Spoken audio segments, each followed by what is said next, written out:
네, 여러분 안녕하세요. 정혁진입니다. 벌써 금요일이 됐네요. 아유, 눈 떴는데 월요일이었는데 또 한 번 눈 떠보니까 금요일이 된 것 같습니다. 시간이 참 빨리빨리 지나간다, 휙휙 지나간다 그런 생각이 들고요. 야, 벌써 오늘이 5월 24일이네요. 5월 24일이면 다음 주면 이제 또 6월이 시작되는 거네. 참 시간이 빠른 것 같다는 그런 생각이 듭니다. 그래서 오늘은 뭐 이렇게 제가 조금 전에 와가지고 그 댓글 달아주신 것들 쭉 봤더니 공주는 무슨 공주냐, 그 다음에 공주가 공포의 주둥아리, 그런 뜻도 있습니까? 근데 간단해요. 심플합니다. 제가 왜 공주는 못 말려 이런 제목을 갖다가 했느냐. 진성준 의원이 뭐라고 그랬습니까? 엘리자베스 여왕하고 동격이 누구다? 김정숙 여사가 엘리자베스 여왕과 같은 거 아니냐. 같은 정도 그 위상 아니냐. 뭐 그렇게 따지면은 여왕이네. 그러면은 여왕의 딸은 뭐다? 공주다. 여왕의 딸이면 공주죠. 뭐 여왕의 아들은 왕자고. 그래가지고 무슨 제목 달까? 오늘은 사실은 그 문다혜 씨 이야기를, 왜냐하면 지금 문다혜 씨 이야기가 계속 나오고 있기 때문에 한번 정리를 해봐야 되겠다 그 생각을 했고요. 그 다음에 문다혜 관련해 가지고 제목을 뭘로 다는 게 좋을까 이제 생각을 해보다가 여왕 생각이 나고, 여왕의 그 딸은 공주고, 그러니까 이제 공주라고 그냥 했어요. 거기에 대해서 뭐 불만이 있으시거나 그러면은 뭐 어쩔 수 없죠. 뭐 제가 잘못한 거죠. 뭐 제가 뭐 잘하는 게 뭐 있겠습니까? 어쨌든 널리 용서를 갖다가 해주시기 바라겠습니다. 그래서 이제 그 누구에 대해서 제가 말씀을 드릴 거냐면 문다혜에 대해서 말씀을 드릴게요. 뭐 사실은 문다혜라고 한 사람이 뭐 그렇게 중요한 사람입니까? 그냥 넘어가면 되는데, 그런데 전직 대통령의 딸이고, 그 다음에 그냥 뭐 전직 대통령의 딸이면 뭐 전직 대통령 딸 뭐 많지 않습니까? 그 노무현 전 대통령도 딸이 있었고, 그 다음에 뭐 이명박 전 대통령도 딸이 있었고, 그러니까 그 노무현 전 대통령 사위하고 이명박 전 대통령 사위, 제가 또 개인적으로 또 잘 아는 사람들이고, 그러니까 딸 가진, 뭐 저도 딸이 있고 뭐 대단한 겁니까? 그런데 문다혜 씨는 두 가지로 지금 문제가 되고 있는 게, 본인 자체가 그 돈 거래가 좀 이상한 것들이 있다, 그런 게 있고요. 그다음에 두 번째는 그 문다혜 씨의 그 남편, 이제 전 남편, 이혼했다라고 했으니까 전 남편인 서창호 씨, 영어로는 제임스 서래요. 제임스 서인데 그 관련해 가지고 이런저런 의혹이 있다, 그런 생각이 들기 때문에.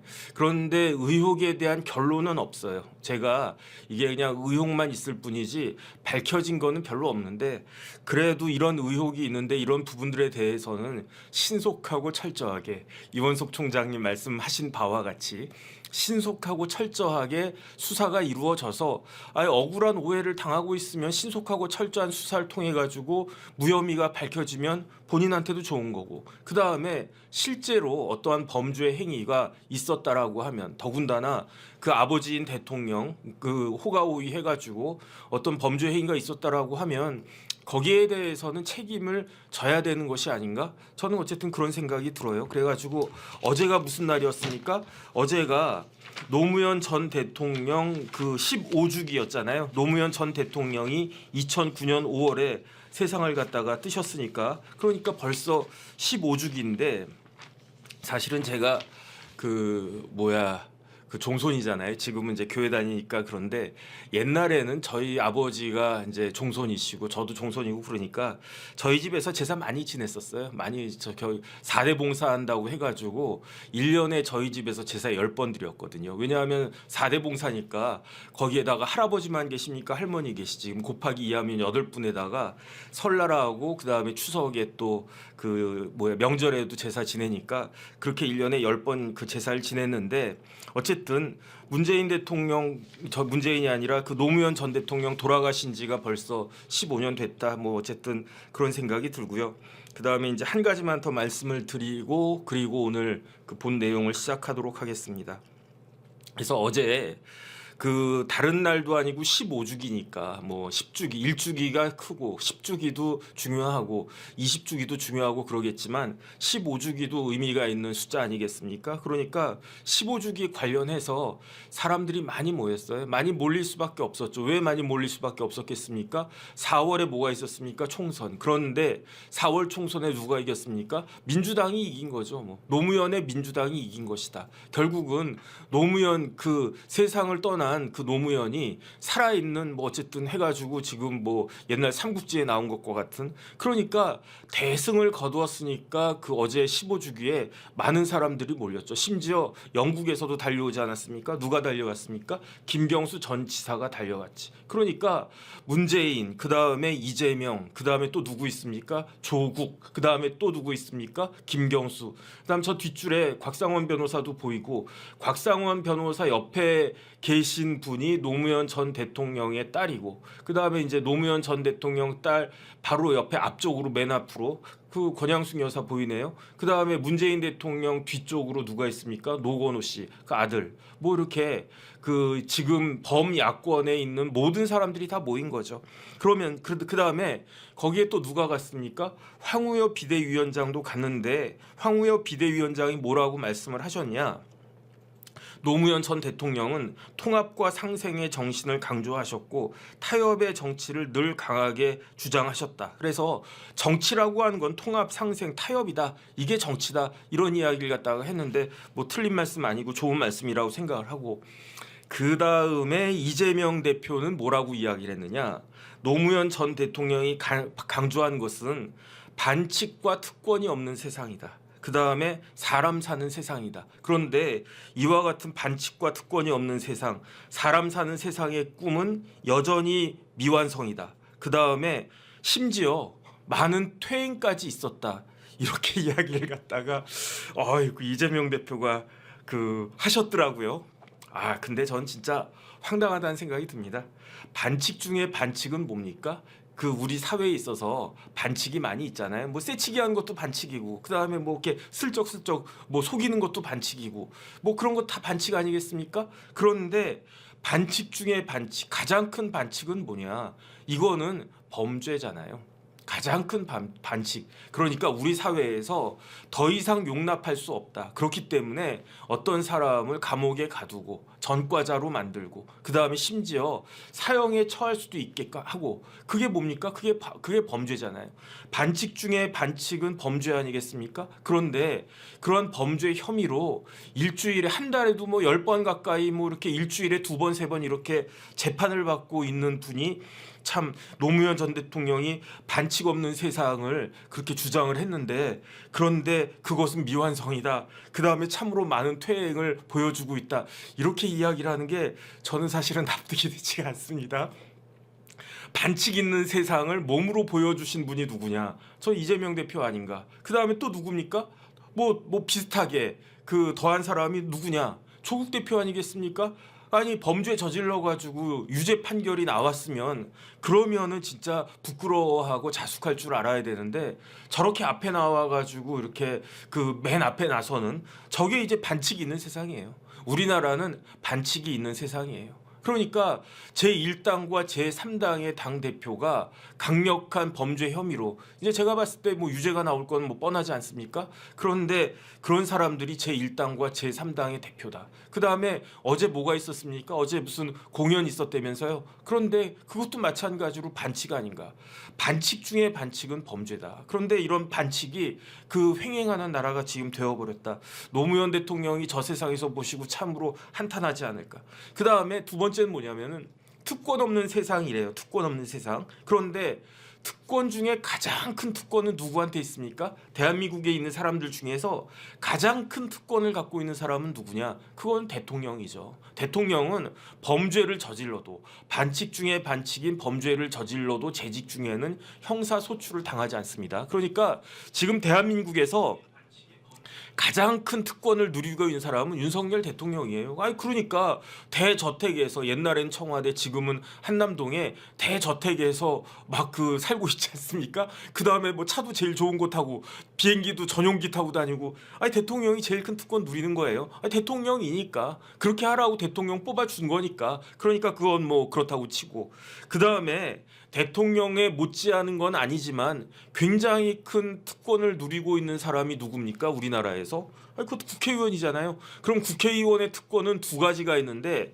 첫 번째는 면책 특권이 있고요. 두 번째는 불체포 특권이 있단 말이죠. 헌법에 특권이라고 아예 정해져 있지 않습니까? 국회의원의 특권, 면책 특권, 불체포 특권. 그런데 이렇게 노무현이 생각했던 특권 없는 세상을 달성하기 위해서 불체포 특권을 나는 절대로 사용하지 않겠다라고 한 사람이 있었으니 그 사람이 누굽니까? 이재명 대표잖아요. 대통령 후보할 때 공약으로 나는 불체포 특권 사용하지 않겠습니다. 그 다음에 제1당의 대표, 제1야당이자 제1당의 대표로서 그러니까 국회에서 연설할 때 제1당 대표로서 연설할 때 뭐라고 그랬습니까? 나는 불체포 특권을 사용하지 않겠습니다. 그런데 어떻게 했습니까? 계속 사용했지 뭐. 또 사용할 거예요. 아마 검찰이 이번에 또 구속영장 청구한다라고 하면 뭐 할지 안 할지 모르겠지만 할 거라고는 생각도 많이 드는데 그러면 또 불체포 특권 또 행사하지 않겠습니까? 그러니까 반칙을 쓰고 특권을 누리고 있는 사람이 누구냐 제가 봤을 때는 그게 바로 이재명 대표 아닌가.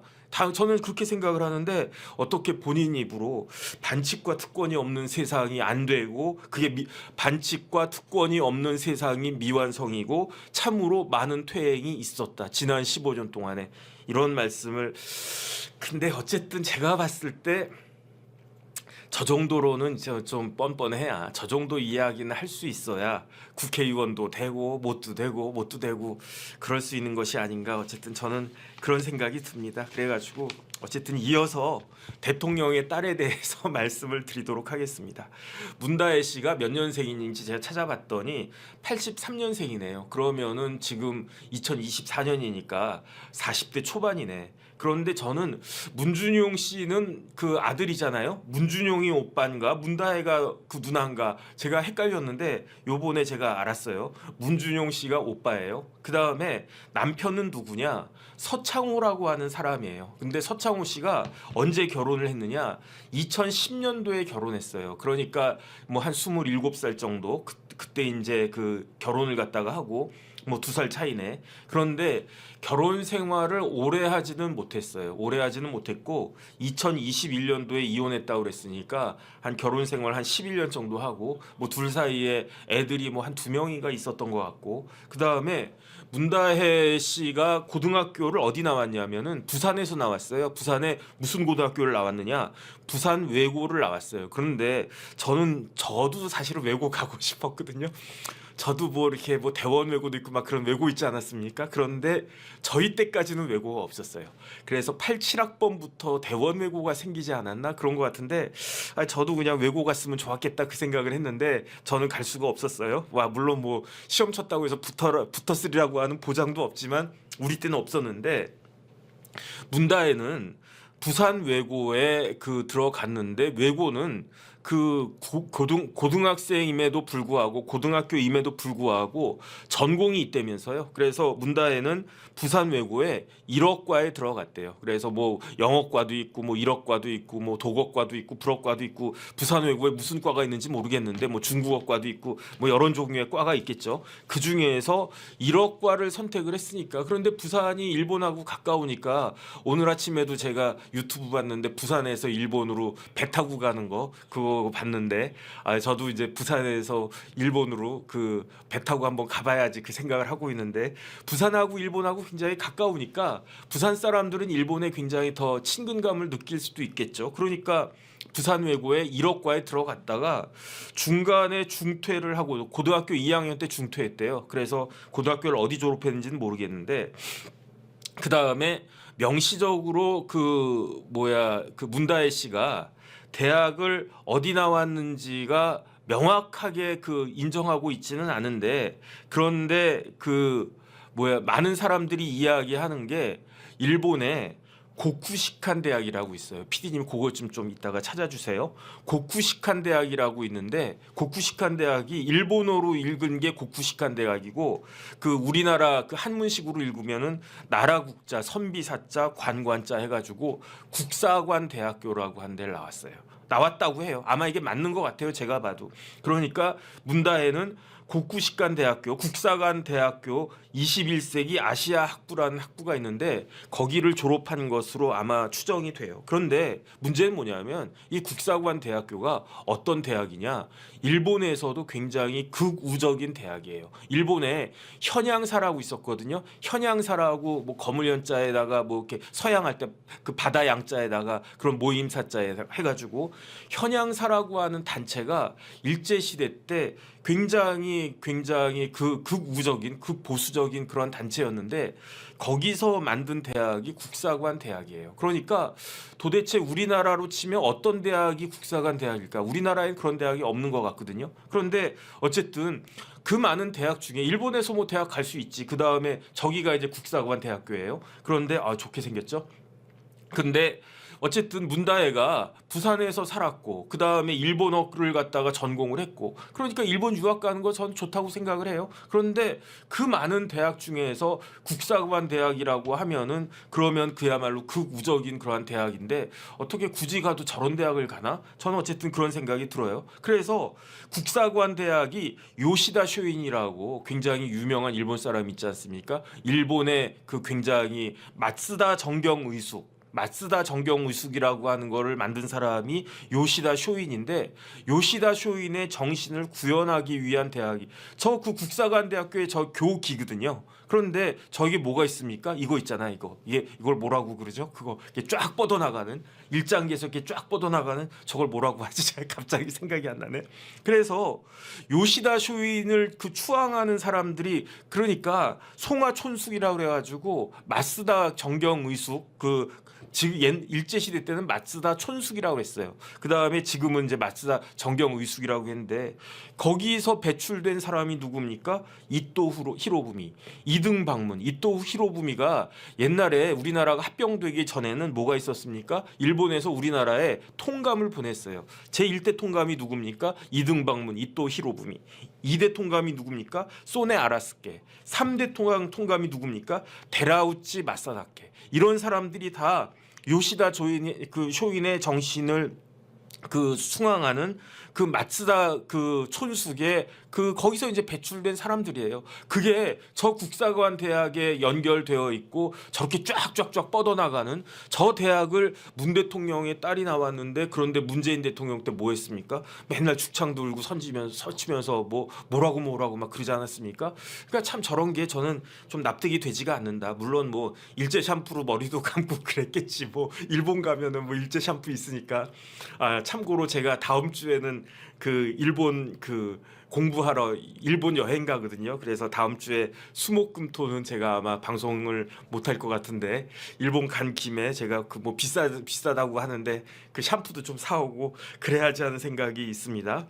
그 다음에 문다혜가 조금 독특한 게 문재인 대통령이 대통령으로 있었던 2017년부터 2022년까지 사이에 당원이었어요. 어디 당원이었느냐? 정의당 당원이었어요. 그래서 아버지는 민주당 출신의 대통령인데 문다혜 씨는 아버지의 딸은 대통령의 딸인 문다혜는 정의당 당원이었다라고 하는 게 2018년도에 이렇게 딱 드러났고 그 다음에 지금 계속 문제가 되고 있는 게 김정숙 여사가 어디 갔다? 인도 갔다? 타지마할 갔다? 그때가 언제다? 2018년도다. 그런데 문재인 대통령 같이 갔던 때는 언제다? 2018년 7월이다. 그런데 2018년 7월 9일에 문 대통령이 인도 가가지고 막 이런저런 말씀을 많이 하셨는데 그때 뭐라고 그랬냐면은 인도가 뭐가 유명합니까? 요가가 유명하잖아요. 그런데 그 문재인 대통령이 내 딸도 요가 강사다 이렇게 밝혔대요. 그러니까 문다혜는 요가 강사도 했었다. 그러니까 어쨌든 뭐 요가를 잘 하나 봐요. 뭐 어쨌든 저는 잘 모르겠고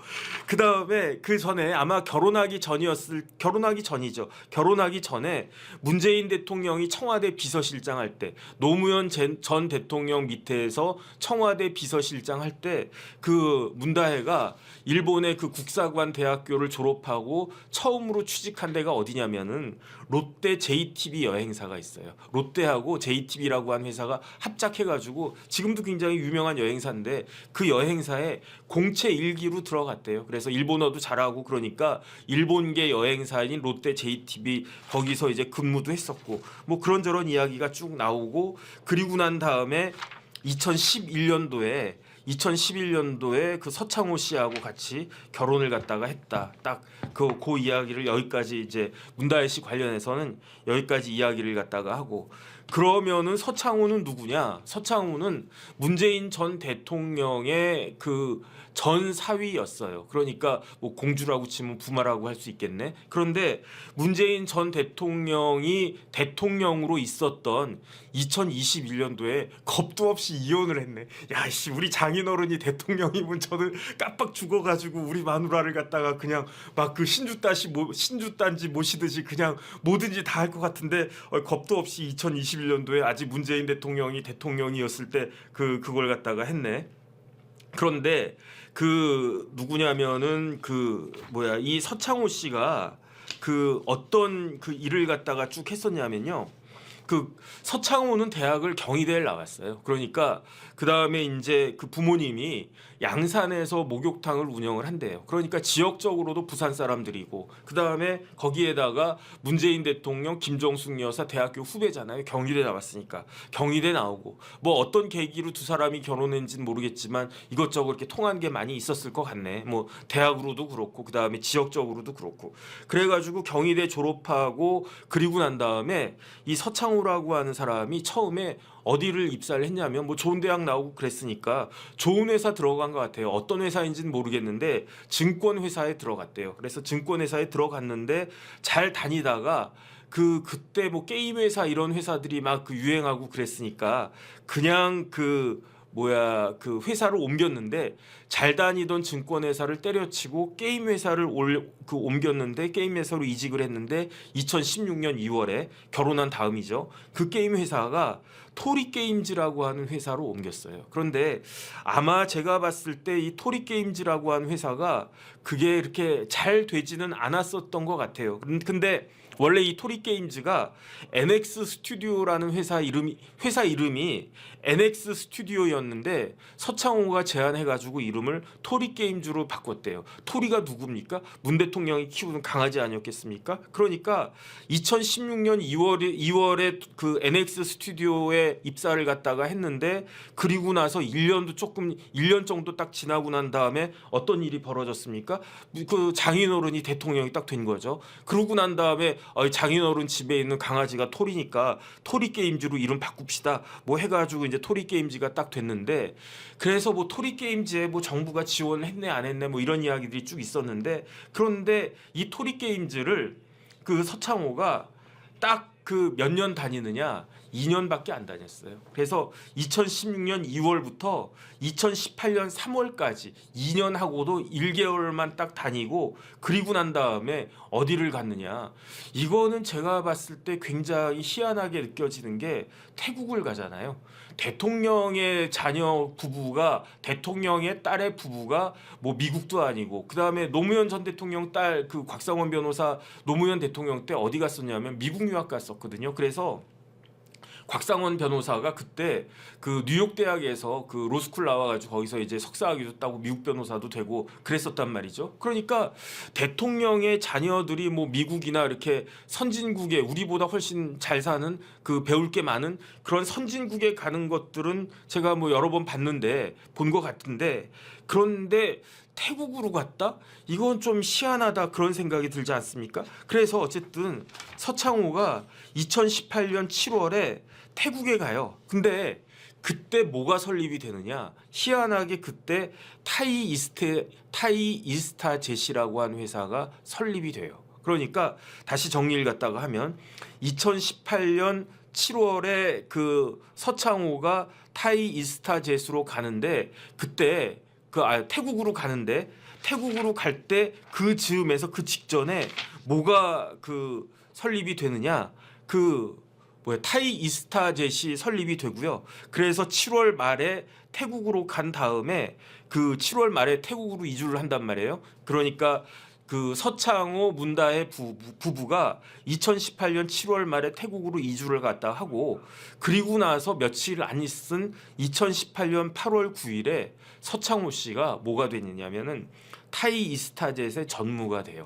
그리고 난 다음에 2018년 12월에 어떤 일이 또 벌어지느냐, 태국 투자청에서 타이 이스타젯을 승인을 갖다가 해요. 그러니까 이런 거는 쉽지 않다고 그랬는데, 어쨌든 이렇게 거기에서 저 태국 정부에서 타이 이스타젯을 갖다가 승인을 갖다가 해준다. 어쨌든 그런 일들이 있었고, 그래서 언제까지 재직했는지는 모르겠어요. 이 서창호 씨가 태국에서는 제임스 서라고 불리웠다라고 하는데, 이 제임스 서가 언제까지 타이 이스타젯에서 근무했는지는 모르겠는데, 그런데 확실한 건 뭐냐면은 이 타이 이스타젯에서 실질적으로 이 회사를 잘 운영하고 있었던 사람이 누구냐면은 일본 사람이었거든요. 구마다 아키라라고 하는 훈련국장, 치프 오브 트레이닝가 그 훈련국장 했던 사람이 실질적으로 타이 이스타젯을 굉장히 이렇게 실무 같은 것들을 굉장히 잘 아는 사람이었다라고 했는데, 이 구마다 아키라가 뭐라고 이야기를 했느냐? 아니, 저기 서창호라고 한 제임스 서란 사람이 딱 왔는데 오자마자 타이틀이 전무다. 그러면 전무님 오셨네. 국장님보다 전무님이 더 높지 않겠습니까? 전무님이 오셨는데, 그런데 항공에 대해서 많이 아시는 분일 줄 알았는데 서창호의 경력이 뭐라고 그랬습니까? 그 증권회사 다니다가 게임회사 다니다가 이제 퇴사했고, 그다음에 나이도 그때 2018년도면 서창호가 81년생이라고 그랬으니까 마흔도 되기 전인데, 그런데 보니까 항공에 대해서 아는 게 하나도 없었대요. 그래서 지식도 없었고 경험도 없었고, 경험은 당연히 없었고 지식도 당연히 없었을 거고, 그런데 심지어 제임스 서가 영어도 못하는데 그런데 전무를 갖다가 하길래 조금 희한하게 생각을 갖다가 했다. 어쨌든 그 구마다라고 하는 사람이 그렇게 이야기를 했는데, 구마다가 타이스타젯에 그렇게 오래 있질 않았어요. 언제까지 있었냐면은 2020년 5월까지 있었는데, 그때 이제 구마다가 퇴사를 갖다가 했는데, 2020년 5월에 퇴사할 때까지도 그 제임스 서가 재직하고 있었다. 그렇게 이야기를 갖다가 하는데, 그런데 제 생각에는 서창호 씨도 2020년 말에는 아마 한국에 들어온 것 같아요. 왜냐하면은 2020년 말에 문다혜 씨가 귀국했거든요. 문다혜 씨가 귀국했고, 그때쯤 사이가 안 좋았겠나? 어쨌든 2021년도에 그거 했으니까, 이혼했으니까 그 다음부터는 행적이 그렇게 드러나지 않는데, 어쨌든 2020년 5월까지 2020년 5월 구마다 아키라 훈련국장이 퇴사할 때까지도 제임스 서가 월급 받으면서 타이 이스타젯에 있었다. 어쨌든 그런 이야기가 있고요. 그 다음에 이런저런 이야기를 쭉 들어보면 지금 왜 문제가 되고 있냐면은, 이상직이 타이 이스타젯의 이상직이라고 전 국회의원, 지금 깜빵에 가 있는 전 국회의원 이상직 씨가 2020년에 공천 받았고 2018년 3월 달에 중진공 이사장 되고 그랬었는데, 그런데 그 이사장이 타이 이스타젯의 CEO였던 박석호 사장한테 지시를 해가지고 서창호를 전무로 채용하라고 지시를 갖다가 한 거예요. 그러니까 이게 뭐가 문제가 되냐면은, 아니, 대통령이 이상직에게 중진공 이사장이라고 하는 높은 자리도 주고 국회의원 공천도 줘가지고 국회의원 만들어주고, 그러니까 그걸 갖다가 전후해가지고 이상직 전 의원이죠. 이상직 전 의원이 대통령의 사위 서창호를 태국에 만든 회사에 전무로 임용하면서, 그러면서 거기 그 사람을 갖다가 보답해 준 거 아니냐. 결국 이거는 뇌물죄 아니냐. 제3자 뇌물죄가 될 수도 있고, 이런 문제, 이런 의심이 드니까 지금 전주지검에서 그렇게 해가지고 지금 수사하고 있는 거 아니겠습니까? 어쨌든 그런 수사를 갖다가 하는 가운데 이상한 그러한 금전적인 거래가 문다의 계좌를 통해서도 지금 속속들이 밝혀지고 있는 것이 아닌가.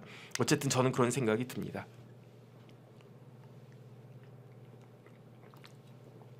그래서 그다음에 이제 제가 나름대로 좀 정리를 갖다가 했어요. 그 지금까지는 이제 크게 이제 그 말씀을 드린 거고, 지금부터는 시간별로 좀 희한한 것들을 제가 말씀을 드리려고 그래요. 그러니까 2018년도부터 거슬러 올라가면 됩니다. 이제 2018년도에 뭐가 있었느냐? 3월 달에 다시 정리를 갖다 하면 3월에 그 두 가지 일이 있었어요. 첫 번째는 이상직 전 의원이 중소기업진흥공단의 이사장이 돼요. 2018년 3월 달에. 근데 그 2018년 3월 달에 서창호가 토리게임즈 회사를 그만둬요. 퇴사를 갖다가 해요. 그게 2018년 3월이고, 그 다음에 2018년 4월 11일에 희한하게 남편이 부인에게 집을 갖다가 증여를 해요. 그게 무슨 말이냐면은 서창호 씨가 2010년도면은 결혼하기 전이었나? 잠깐만요. 결혼하기 전이었던 것 같은데 2010년도에 결혼을 했는데 결혼하면서 집을 샀나? 어쨌든 2010년도에 서창호가 구기동에 빌라를 사거든요. 구기동의 빌라를 3억 4,500만 원에 그 구입을 해요. 그런데 그 3억 4,500만 원짜리 그 집을 2018년도 4월 11일에 와이프인 문다혜에게 증여를 해요. 뭐 증여세 내고 뭐 증여세를 얼마 안 냈을 수도 있겠네. 그 부부지간이니까. 어쨌든 증여를 했는데 문다혜가 그 빌라를 증여받자마자 7월 10일에, 그러니까 증여받은 지 딱 3개월 만에 그 빌라를 매도해 버려요. 그러니까 이거 좀 희한하지 않습니까? 아니 뭐 그리고 난 다음에 7월 말에 문다혜 서창호 부부가 태국으로 이주를 한단 말이에요. 그러니까 이게 좀 희한하다는 생각이 드는 게, 예를 들어서 와이프한테 증여하면 증여세 나가고 그 다음에 이제 매도하면 양도세가 별로 안 나갔나? 그런데 굳이 이렇게 할 필요가 있나? 그냥 어차피 이거 팔아가지고 현금화 시킬 거면은, 그러면은 내가 그냥 그 와이프한테 증여하지 말고 그냥 팔아버리면 되잖아요. 그런데 3개월 사이에 증여가 4월 11일에 있었고 7월 10일에 매도가 됐고, 그리고 난 다음에 7월 말에 태국으로 이주를 갖다가 해버려요. 그래서 이게 제가 봤을 때 조금 희한하다, 이상하다, 어쨌든 그런 생각이 들고, 그리고 난 다음에 그 7월 뭐 한 20 며칠이나 30일이나 이때쯤에 태국으로 가자마자 뭐가 있었다고 그랬습니까? 8월 9일에 서창호가 그 타이 이스타젯에 취직하는데 타이틀이 전무였다. 그리고 난 다음에 12월에 태국 투자청이 그 타이 이스타젯이라고 하는 회사를 태국 투자청 승인 기업으로 태국 정부가 만들어줬다. 이런 것도 서창호가 뭐 공이 있네. 그러면 서창호가 갔으니까 타이 이스타젯이 태국으로부터 승인받는 그런 기업이 됐으니까 전무될 만한 뭐 자격이 있네. 어쨌든 뭐 그런 생각이 들고요. 그 다음에 또 희한한 일이 벌어졌는데, 어떤 일이 벌어졌냐면은 2018년에 7월에 이렇게 태국으로 이사 가고 그 다음에 그 두 사람이 태국에서 좋은 직장도 얻고 뭐 그런 거 아니겠습니까? 그런데 뜬금없이 2019년 5월에 그 문다혜 씨가 한국으로 와가지고 양평동에 있는 다가구 주택을 매수해요. 그게 얼마냐면은 7억 6천에 매수를 갖다가 해요. 그런데 2019년 5월 달에, 그런데 그 제가 좀 전에 그 제가 말씀 안 드린 게 뭐냐면은 2018년 7월 10일에 그 구기동 빌라를 매도했다고 그랬잖아요. 그 매도 대금이 얼마냐면은 5억 1천만 원이었어요. 그래서 2010년에 3억 4,500에 산 게 2018년 7월에는 5억 1천만 원이 된 거예요. 그러니까 시세 차익이 뭐 어느 정도는 있었는데, 그런데 그래도 뭐 크게 오른 건 아니다. 일단은 그런 생각이 들고, 그러니까 이 부부에게 5억 1천만 원이라고 한 돈이 2018년 7월 10일에 있었던 거예요. 그런데 2019년 5월에 문다혜가 태국에서 들어와가지고 양평동에 있는 다가구 주택을 매수하는데, 그때 매수 금액이 얼마냐면은 7억 6천이었어요. 그러니까 쉽게 말하면 한 2억 5천 정도가 비는 거 아니겠습니까? 그런데 이때를 즈음해가지고 어떤 일이 벌어지느냐? 그 최근에 그 뭐 어제 그제 이렇게 해가지고 그 기사에 나왔던 게 뭡니까? 그 문다혜가 태국에 갔는데 태국에 갔으니까 우리나라 경호처 직원이 태국까지 쫓아간 거예요. 왜냐하면 대통령 경호에 관한 법률에 따라 가지고 대통령의 그 자식들에 대해서는 국가가 경호를 해야 되니까. 왜냐하면 뭐 문다혜 같은 사람들, 서창호 같은 사람들 아니면 문 대통령 손자 이런 사람들이 북한 공작원에 의해 가지고 평양으로 납치되고 그러면 안 되잖아. 그러니까 이런저런 이유로 해가지고 그래가지고 태국에 그 경호처 직원들이 나가 있었는데 그러니까 그걸 봐도 이렇게 대통령 그 자녀들이 외국 나가서 사는 게 그렇게 좋은 게 아니네. 왜냐하면 경호처 직원들이 외국 나가서 사면은 경호 비용이 거의 뭐 더블 이상으로 들어가는 거 아닌가? 어쨌든 그러니까 이제 태국에 경호처 직원들이 있었는데 그 경호처 직원과 문다혜 사이에 금전 거래가 이렇게 수천만 원이 한국 돈으로도 그렇고 태국의 바트화로도 그렇고 수천만 원이 왔다 갔다 한 게 그게 이제 보이는 거예요. 그래가지고 뭐 그 돈을 문다혜가 뭐 그 태국에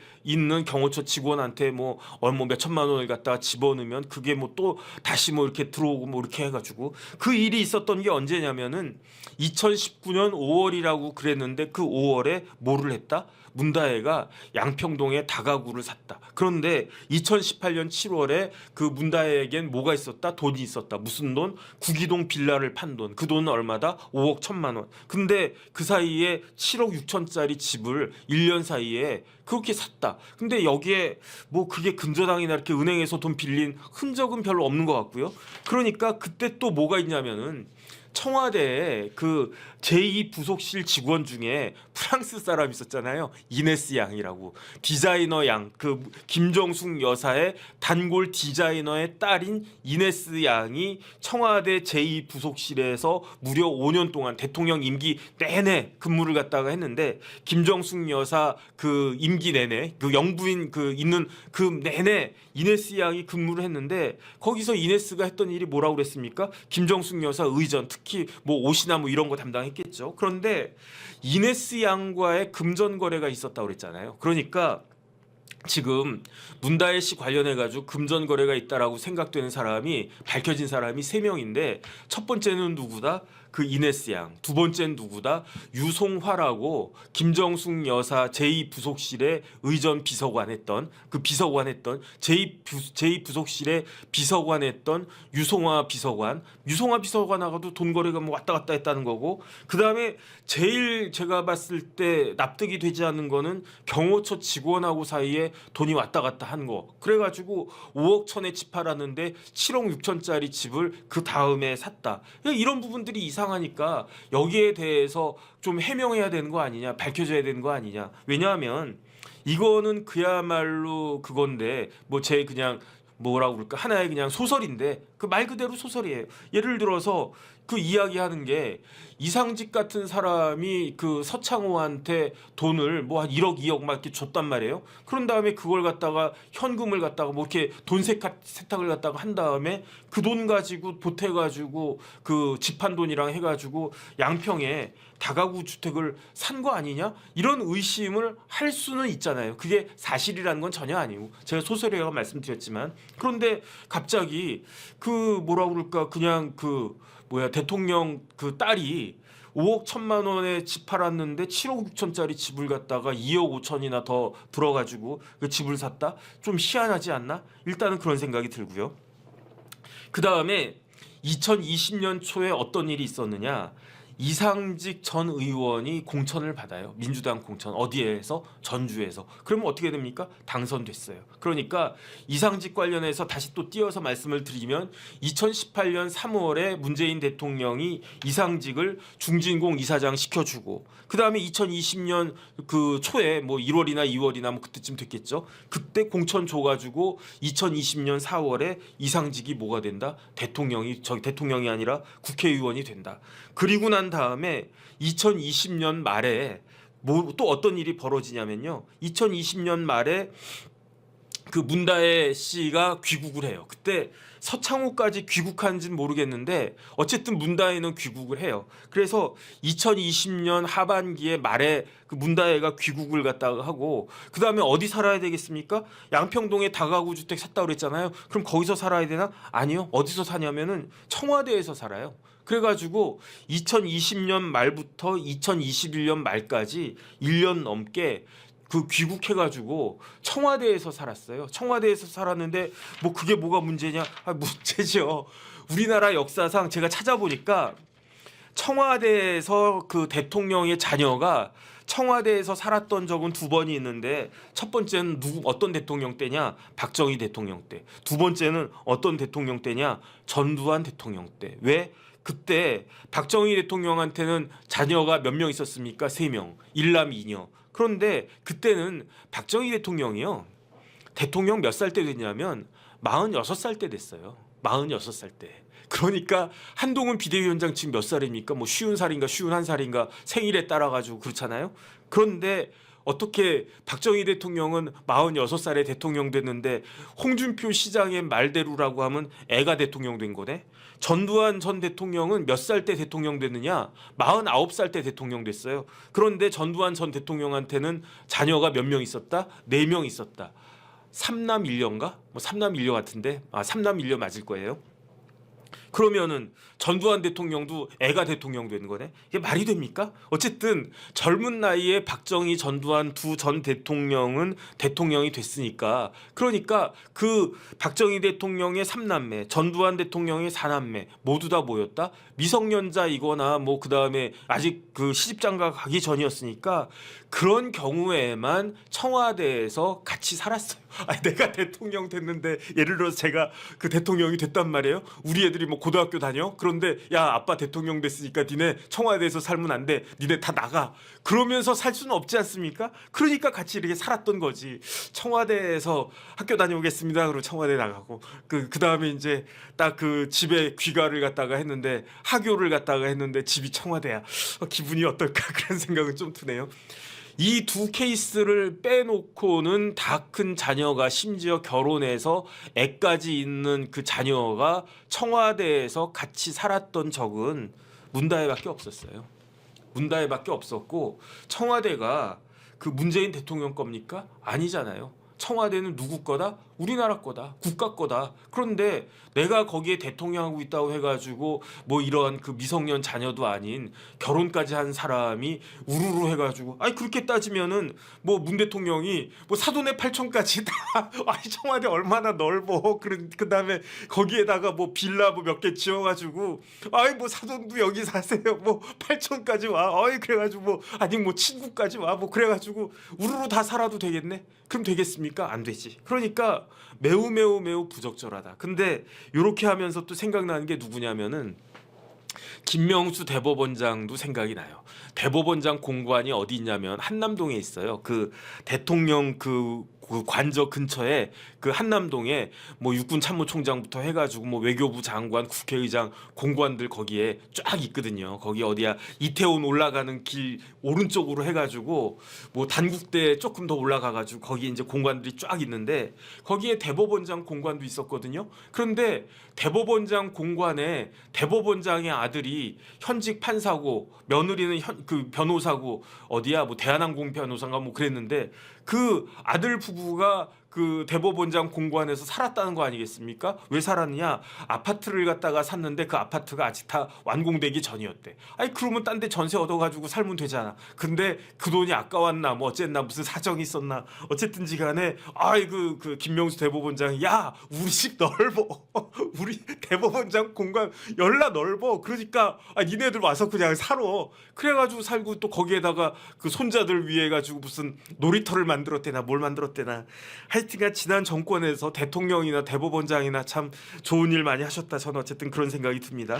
그렇게 해가지고 이상직이 2020년 초에 공천받고 2020년 말에 문다혜 귀국하고 청와대에서 거주를 갖다가 하고, 그리고 난 다음에 2021년도에 무슨 일이 있었냐면은 2월 5일에 양평동 집을 2019년 5월에 샀다고 그랬어요. 그런데 2021년 2월 5일이니까 뭐 한 18개월 정도 그 양평동 집을 보유하고 있다가 매각을 했어요. 얼마에 매각했을까요? 9억. 그러니까 1억 4천을 갖다가 남긴 거네. 그래가지고 이 양평동 집을 갖다가 매각한 다음에, 그런 다음에 서창호 씨하고 문다혜 씨가 두 사람이 뭘 했다? 이혼을 했다. 어쨌든 뭐 이제 뭐 안타까운 일이죠. 뭐 부부가 잘 살면 좋은데 왜 이혼을 갖다가 하지? 뭐 무슨 일이 있었겠지, 사정이 있었겠지. 그러니까 그리고 난 다음에 2022년 5월까지 이제 문재인 대통령이 대통령을 갖다가 하다가 그러다가 이제 퇴임을 갖다가 한 것이다.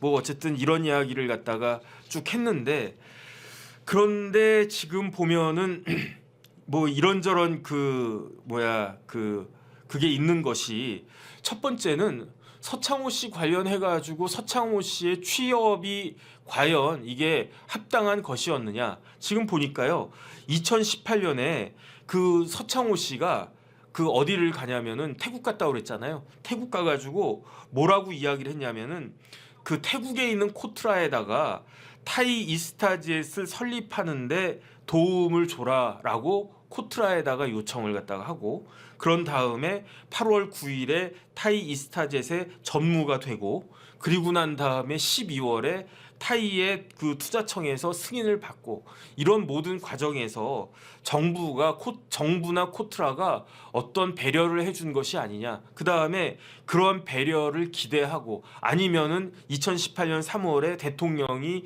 이상직 씨를 중소기업 진흥공단에 그 이사장을 만들어 줬으니까 거기에 대한 보답이 아니었는가. 일단은 그 수사가 전주지검에서 쭉 이루어지고 있고요. 저는 거기에 대해서 빨리 그 해답이 나와야 되는 것이 아닌가. 어쨌든 저는 그런 생각이 들고, 왜 그러냐면은 그 서창호가 거기에 이제 취업하게 된 게 뭐 공채는 당연히 아니죠. 왜냐하면 전무니까 무슨 임원을 갖다 공채를 하겠습니까? 그런데 그 이상직 그 의원이 그 박석호 사장한테 채용을 지시하라고 전화도 하고, 그 다음에 뭐 이메일도 보내고 그랬던 흔적들이 쭉 나와 있으니까, 그러니까 이상직이 서창호를 그 채용한 것과 그 사이에 어떤 대가 관계가 있었던 것이 아니냐. 어쨌든 그런 부분들에 대해서는 확인이 되어야 된다. 일단은 그런 생각이 듭니다. 그 다음에 지금 그 문다혜 씨 관련해서도 지금 보면은 그 청와대 직원들하고 사이에 이런저런 그 금전 관계가 이렇게 쭉 있었고, 그걸 통해 가지고 그냥 금전 관계가 왔다 갔다 한 것뿐만 아니라 그거 가지고 실질적으로 뭘 했다라고 하는 겁니까? 실질적으로 또 이제 집을 갖다가 사고 파는데 그 비용이 흘러 들어간 거 아니냐, 이런 의문점 같은 것들도 있으니까, 이런 부분들에 대해서 제일 좋은 거는요, 문다혜 씨가 정확하게 해명하는 거예요. 뭐 떳떳하고 뭐 그럴 게 없다라고 하면, 제일 쉬운 건 뭐겠습니까? 양평동 집 팔았는데 5억 1천만 원에 팔았어. 그런데 그 양평동 집 팔면서 뭐 복비도 나가고 뭐도 나가고 하니까 뭐 남은 돈이, 지금 세금 내고 하니까 남은 돈이 뭐 한 4억 5천 정도 남았어. 근데 그 다가구 주택 값이 얼마냐? 7억 6천에 그 매입했는데 거기서 뭐 3억 정도를 갖다가 그 은행에서 빌렸다. 아니 뭐 양문석 의원처럼 아니면 부모님한테 받았다 그런 식으로, 이런 식으로 이야기를 갖다가 하면은 깔끔하지 않습니까? 그 다음에 이네스 양하고 돈 왔다 갔다 한 거는, 이네스 양이 몇 살인지 모르겠지만 문다혜하고 비슷한 나이가 되지 않을까, 그런 생각이 드는데, 이네스 양은 친구같이 언니같이 동생같이 그런 사이고, 그래가지고 급하게 돈 필요해가지고 한 200만 원 300만 원 이 정도 그 돈 왔다 갔다 했는데, 근데 그게 잘못된 거냐, 그럴 수도 있지. 저도 그렇게 생각하거든요. 한 번 정도, 한두 번 하고 그 왔다 갔다 한 돈이 한 1, 200 정도, 2, 300 정도 왔다 갔다 할 수 있는 거지. 성인들이니까. 그런데 그게 아니고, 그게 그 돈 거래가 많았고, 그 다음에 굉장히 그 금액이 그 공이 하나가 더 붙는다든지, 그 다음에 제일 이상한 건 뭐냐면요, 그 경호처 직원하고 사이에 돈이 왜 왔다 갔다 하는 것인가. 그거는 이상하잖아요. 경호처 직원은 경호만 하면 되는 거고, 그 다음에 이제 문다혜 씨는 대통령 딸로서 그 품위를 갖다가 지켜야 되는 거 아니겠습니까? 어쨌든 그런 부분들이 조금 석연치 않은 부분들이 많이 있는데, 빨리 이런 부분들에 대해서 밝혀지는 것이 좋겠다. 신속하고 철저하게 수사해가지고 밝혀지는 게 좋겠다. 어쨌든 그런 생각이 듭니다. 그래서 오늘은 제가 시간을 요 정도로 하겠습니다. 그래서 이렇게 이것저것 준비한 게, 제가 드릴 말씀은 그 다음에 그 지금 전주지검에서 올해 1월 16일에 양산에 있는 이제 이혼했으니까 거기 그 관련해 가지고 그 서창호 씨 집을 갖다가 뭐 압수수색했고 1월 19일에도 뭐 압수수색하고 이런 식으로 이제 수사가 진행되고 있다라고 하는데 전직 대통령과 관련된 거니까 조금 더 신중하게 한다 이런 것들은 제가 뭐 그럴 수 있겠다는 생각이 들고요. 그래서 어쨌든 전주지검에서 빨리 수사를 해가지고 결과를 내주는 것이 필요하겠다. 그래서 기문 기구 아니면 아니다. 이렇게 하면 좋겠다는 그런 생각이 듭니다. 그래서 오늘은 뭐 요 정도로 제가 말씀을 드리고요. 어쨌든 그 이번 주 주말도 잘 그 보내시고 그 다음 주에 그 다시 또 그 뵙도록 그렇게 하겠습니다. 참고로 다음 주는 제가 뭘 할 거냐면요. 월요일 화요일은 그 한국에 있고 수목금토는 그 조선일보사에서 그게 있어요. 뭐가 있냐면은 그 서울시립대 명예교수 그 정재정 교수님인가 어쨌든 그 교수님이 일본 전공하신 분인데 그 정 교수님이 같이 따라가 가지고 이렇게 그 교도 그 경도 그 교도 관련해 가지고 이렇게 저렇게 뭐 설명을 잘 그 해 주신다고 그래 가지고 교도에 혼자 가는 거 하고 이렇게 또 설명 듣는 거 하고 좀 다르지 않겠습니까? 뭐 우리나라 교도가 우리나라 경주하고 비교할 수 있나? 뭐 경주보다도 의미가 더 크지 않나? 어쨌든 그런 생각을 하는데 왜냐하면 일본에서 제일 좋은 대학이 뭐 동경제국대학이냐 아니면은 경도제국대학이냐 뭐 그런 이야기도 있고 뭐 어쨌든 그래가지고 제가 교도 옛날에 한 번인가 한두 번 가봤었는데 그냥 뭐 뭘 모르면서 이렇게 쭉 봤기 때문에 그래서 그다음에 이제 제가 소설책이나 뭐 이런저런 책으로 교도를 좀 이렇게 그 보기는 했는데 모르겠더라고요. 근데 요번에 그런 그 프로그램이 있다고 그러길래 그래서 요번에 가서 이렇게 쭉 보면 조금 더 이렇게 뭐라 그럴까 폭넓게 그렇게 그 알 수 있는 기회가 되지 않을까 해가지고 그래서 그냥 그 수목금토 저희 집사람이랑 같이 그 혼자 가면 좋은데 우리 마누라가 따라가겠다고 그래가지고 그래서 이제 저희 집사람하고 같이 둘이서 이제 다음 주에는 교토 갈 거니까 그래서 저는 좀 그 기대가 되고요. 그다음에 교토가 되게 또 좋지 않습니까? 어쨌든 제 지난번에 가니까 멋모르고 갔는데도 꽤 좋더라고요. 그래가지고 이번에 좀 기대를 갖다가 하고 있습니다. 그래서 어쨌든 다음 주는 월요일하고 화요일만 그 방송을 하고 수목금토는 이제 놀러 갔다 오고 그렇게 할 거고요.